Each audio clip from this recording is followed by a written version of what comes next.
Welcome back to VGK photography. பட்ட பகலிலே பங்குனி வெயிலிலே கூட நீங்கள் லாங் எக்ஸ்போஷர் ஃபோட்டோஸ் எடுக்கலாம். எப்படி long exposure photos? First of all long exposure ஃபோட்டோஸ்னு என்னங்கிறதையும் சொல்லிடுறேன் நான்.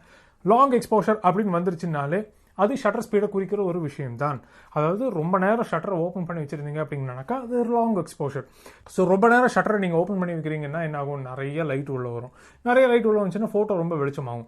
ஸோ இந்த ஃபோட்டோ ரொம்ப வெளிச்சமாச்சுன்னா நம்ம வந்து அதை எப்படிலாம் அட்ஜஸ்ட் பண்ணுவோம்? நம்ம எக்ஸ்போஷர் ட்ரையாங்கிள் திரும்பவும் போய் பார்த்தீங்க அப்படின்னாக்கா உங்களுக்கே தெரியும், இந்த அப்பர்ச்சரை வந்து சுருக்குவோம். அப்புறம் ஐஎஸ்ஓ பேஸ் ஐஎஸ்ஓக்கு எடுத்துகிட்டு போவோம். இருக்கிறதுல கம்மியான ஐஎஸ்ஓ என்னவோ அதுக்கு எடுத்துகிட்டு போவோம். சில நேரங்களில் அதுவும் கூட நம்ம கை கொடுக்காது. ஏன்னா ரொம்ப வெயில் அடிக்குதுன்னு வச்சுக்கோங்க, நல்லா பளிர்னு வெயில் அடிச்சுக்கிட்டு இருக்குங்கிற மாதிரி இருந்ததுன்னா அந்த நேரங்களில் நமக்கு அது கை கொடுக்காது. ஏன்னா எவ்வளோதான் நீங்கள் வந்து ஷட்டர் ஸ்பீடை எவ்வளோதான் நீங்கள் வந்து அப்பர்ச்சரை வந்து F22 F36K சில நேரம் எடுத்துகிட்டு போனாலும் கூட எல்லா லென்ஸும் F36 வரைக்கும்லாம் போகாது. F22ங்கிறது ஒரு நல்ல ரேஞ்சுன்னு வச்சுப்போமே. F22 வரைக்கும் நீங்கள் எடுத்துகிட்டு போகிறீங்கன்னு வச்சுப்போம். அவ்வளோ கம்மி நீங்கள் பண்ணாலும் பேஸ் ஐஎஸ்ஓக்கே எடுத்துகிட்டு போனாலும் சில நேரங்களில் ஹைலைட்ஸ் ஓவராக இருக்கும். சில நேரங்களில் வெயில் அந்த வெளிச்சம் ரொம்ப ஜாஸ்தியாக இருக்கும். ஸோ இந்த மாதிரி நேரங்களில் நீங்கள் என்ன பண்ணலாம் அப்படின்னாக்கா ND ஃபில்டர் யூஸ் பண்ணலாம். ND ஃபில்டர் இதுக்கு நம்ம கேமராவை ஏமாத்துறோம், லைட் உள்ள கம்மியாக தான் வருது, இந்த ஷட்டர் ஸ்பீட் நீ யூஸ் பண்ணிக்கோ அப்படின்னு சொல்லிட்டு ஏமாத்துறதுங்கிறத விட ஆக்சுவலி கட் பண்ணுறோம். நம்ம கூலிங் கிளாஸ் போட்டுக்கிற மாதிரி தான். நம்ம கூலிங் கிளாஸ் போட்டால் எப்படி நமக்கு வெளிச்சம் ஓவராக இல்லாமல் ஓரளவுக்கு பார்க்குற மாதிரி ஆகுதோ அதே மாதிரி தான் அது. ஏற்கனவே ஒரு ND ஃபில்டர் வீடியோ ஒன்று பார்த்துருக்கோம் நம்ம. அதில் வந்து வேரியபிள் ND ஃபில்டர் அதில் யூஸ் பண்ணியிருப்போம். அதாவது ஒரு ஸ்டாப்லேருந்து 5 ஸ்டாப் வரைக்கும் எப்படி அதில் கம்மி பண்ணுறது அப்படின்னு சொல்லிட்டு. ஸ்டாப்னா என்ன அப்படிங்கிறத ஸ்டாப்புங்கிற வீடியோவில் போய் பாருங்கள், நம்ம சேனல்லே இருக்குது. அதில் க்ளீனாக என்ன சொல்லியிருப்போம், ஷட்டர் ஸ்பீடோ இல்லை அப்பர்ச்சரையோ இல்லை ஐஎஸ்ஐயோ வச்சுட்டு எப்படி ஸ்டாப்பை கால்குலேட் பண்ணுறது, கம்மி பண்ணுறது, ஜாஸ்தி பண்ணுறது, அதெல்லாம் வந்து அந்த வீடியோவில் ரொம்ப க்ளீனாக இருக்கும். அதில் போய் பார்த்துக்கலாம் நீங்கள். இப்போது நமக்கு இருக்கிற பிரச்சனை என்ன? வெளிச்சம் ஓவராக இருக்குது, ஆனால் எனக்கு ஷட்டர் ஸ்பீடை என்னால் ஜாஸ்தி பண்ண முடியாது. ஷட்டர் ஸ்பீடை வந்து நான் ஜாஸ்தி பண்ணிட்டேன் அப்படின்னாக்கா அது லாங் எக்ஸ்போஷர் கணக்குள்ளே வராது. எனக்கு லாங் எக்ஸ்போஷர்னாலே ஷட்டர் ஸ்பீட் கம்மியாக தான் வேணும். ஒரு செகண்டுக்கு நான் ஷட்டர் ஓப்பன் பண்ணி வைக்கணும் அப்படின்னாக்கா அது எனக்கு லாங் எக்ஸ்போஷர்னு வச்சுப்போம். நல்ல ஒரு வாட்டர் ஃபால்ஸ் எடுத்துட்டு இருக்கீங்க அப்படிங்கிற மாதிரி இருந்தால் அந்த சில்கி ஸ்மூத்தாக எடுக்கணும் அப்படின்னு நினைச்சீங்கன்னாக்கா கண்டிப்பாக உங்களுக்கு ஷட்டர் ஸ்பீட் கம்மியாக தான் வேணும். அட்லீஸ்ட் ஒரு செகண்டாவது வைக்கணும் நீங்கள் ஷட்டர் ஸ்பீடை. ஒரு செகண்டுக்கு நீங்கள் ஷட்டர் ஓப்பன் பண்ணி வைக்கிறீங்கன்னா வெளிச்சம் ஓவராக இருக்குங்கிறதுனாலே உங்களுக்கு ஃபோட்டோ கெட்டு போயிடும்.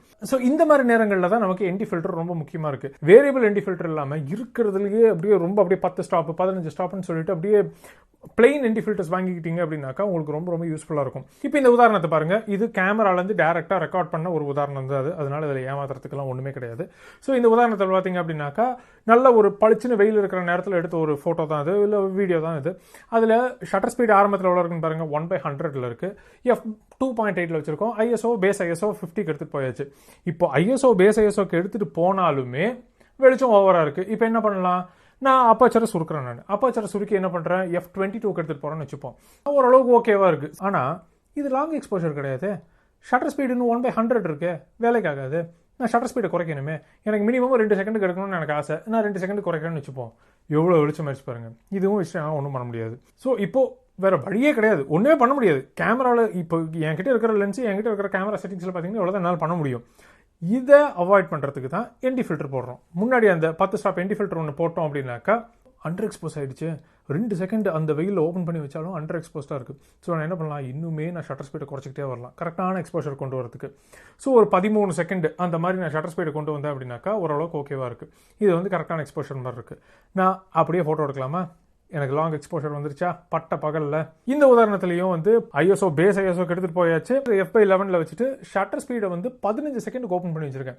அதில் ஃபோட்டோ எடுத்தால் எப்படி வருதுங்கிறது நீங்களே பாருங்கள். அந்த மேகம்லாம் அப்படி நகர்ந்து எப்படி வருதுங்கிறத பாருங்கள். அதான் ரொம்ப வெளிச்சமாக இருக்கிற நேரத்தில் லாங் எக்ஸ்போஷர் வேணும் அப்படின்னாக்கா இந்த மாதிரி தான் எடுக்கணும். சரி, இந்த மாதிரி எடுக்கணும்னு சொல்லியாச்சு. எதில் நான் எடுத்தேன் அப்படின்னாக்கா K&F கான்செப்ட்லேருந்து ரிவ்யூக்காக வந்திருக்கிற இந்த ND ஃபில்டரில் தான் எடுத்திருக்கேன் நான். இது வந்து 10 ஸ்டாப் ND ஃபில்டர். ஏற்கனவே நீங்கள் ஃபோட்டோஸ்லாம் பார்த்துட்டீங்க. உங்களுக்கு குவாலிட்டி பிடிச்சிருந்ததுனாக்கா நிச்சயமாக அது உங்களுக்கு யூஸ்ஃபுல்லாக இருக்கும். விலையும் ரொம்ப ஜாஸ்திலாம் கிடையவே கிடையாது. US டாலர்ஸ் படி பார்த்தீங்கன்னாக்கா $70 தான் வருது. 5000 ரூபாய்க்கு 10 ஸ்டாப் ND ஃபில்டர், அதுவும் நல்ல குவாலிட்டி கிளாஸ். ஒன்றுமே தெரியாது இதில், நல்ல வெளிச்சமான விஷயங்கள் மட்டும்தான் அது வழியாக நீங்கள் பார்க்கவே முடியும். வேரியபிள் ND ஃபில்டர் தான் வந்து கொஞ்சம் விலை ஜாஸ்தியாக இருக்கும். இந்த மாதிரி சாலிட் ND ஃபில்டர்ஸ் எடுத்துக்கிட்டிங்கன்னாக்கா பிரச்சனையே இல்லை, விலை கம்மியாக தான் இருக்கும். ஓகே, இதை சும்மா இப்படி வச்சுட்டா ஃபோட்டோ எடுக்க முடியும். அதுக்கு ஹோல்டர்ஸ் கொடுத்துருக்காங்க, அதையும் பார்த்துருவோம் நம்ம. இதுதாங்க இந்த ஹோல்டரு. இதில் பார்த்தீங்கன்னா இது வந்து ஸ்கொயர் ND ஃபில்டரு.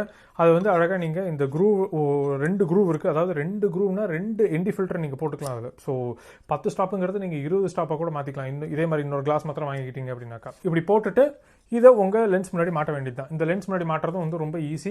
இது வந்து இப்போது ஒவ்வொரு லென்ஸோட டயமீட்டரும் வேறு வேறு மாதிரி இருக்கும் இல்லைங்களா, அதனால் அதுக்கு ஸ்டெப் டவுன் ரிங்ஸும் கொடுத்துருக்காங்க. இது வந்து 82 மில்லிமீட்டரில் ஆரம்பித்து 52 மில்லிமீட்டர் வரைக்கும் நீங்கள் எந்த லென்ஸுக்கு வேணாலும் நீங்கள் மாட்டிக்கலாம். இப்போ இந்த லென்ஸ் வந்து ஜி மாஸ்டர் 85 மில்லிமீட்டர் 1.4 லென்ஸா, இதோடைய அவுட்டர் டயமீட்டர் வந்து 77 மில்லிமீட்டர். இப்போ நான் 77 மில்லிமீட்டருக்கு நான் அதை மாட்ட போகிறேன்னு வச்சுப்போம். ஸோ லென்ஸில் சும்மா நார்மலாக நீங்கள் ஒரு யூவி ஃபில்டர் மாட்டுற மாதிரி தான் அது. அவ்வளோதான், யூவி ஃபில்டர் சும்மா அப்படி மாட்டுற மாதிரி தான் அது. மாட்டிட்டு இதில் வந்து சின்னதாக 2 க்ரூவ் கொடுத்துருப்பாங்க. ரொம்ப ஈஸி, பார்த்தீங்கன்னா உங்களுக்கே தெரியும். அந்த க்ரூவுக்குள்ளே இப்படி வச்சுட்டு இந்த இடத்துல ஒரு பட்டன் இருக்கா, கோல்டன் கலரில் ஒரு பட்டன் இருக்கும், அதை அழுத்தினீங்கன்னா லாக் ஆகிடும். அவ்வளோதான், ரொம்ப சிம்பிள். இப்போ இந்த கண்ணாடி இருக்கு இல்லையா, அந்த 10 ஸ்டாப் என்டி ஃபில்டர் இருக்கு இல்லையா, அதை எடுத்து இந்த க்ரூவுக்குள்ளே அப்படி சொருகிட்டிங்கன்னா முடிஞ்சது வேலை. அவ்வளோதான். இப்போ 10 ஸ்டாப் லைட் உங்களுக்கு கம்மியாக தான் வரப்போகுது. எவ்வளோ சிம்பிள் பார்த்தீங்கல்ல. K&F கான்செப்ட்லேருந்து டெஸ்டிங்காக வந்திருக்கிற 10 ஸ்டாப் என்டி ஃபில்டர் தான் அது. லிங்க் டிஸ்கிரிப்ஷனில் கொடுத்துருக்கேன் நான். நம்ம ஊருக்கு ஷிப்பிங்கும் பண்ணுறாங்க. ஸோ உங்களுக்கு யூஸ்ஃபுல்லாக இருந்திருக்கும்னு நினைக்கிறேன் நான். 5000லேருந்து 5500 தான் ஆகுது. நிச்சயமாக ரெக்கமெண்ட் பண்ணுவேன். 10 ஸ்டாப் என்டி ஃபில்டர் எவ்வளோ சூப்பராக இருக்குது தெரியுங்களா. நல்ல அருமையாக ஃபோட்டோஸ் எடுக்கலாம். சில ஃபோட்டோஸ் எடுத்ததில் நீங்களே பாருங்கள் எப்படி இருக்குது அப்படின்னு.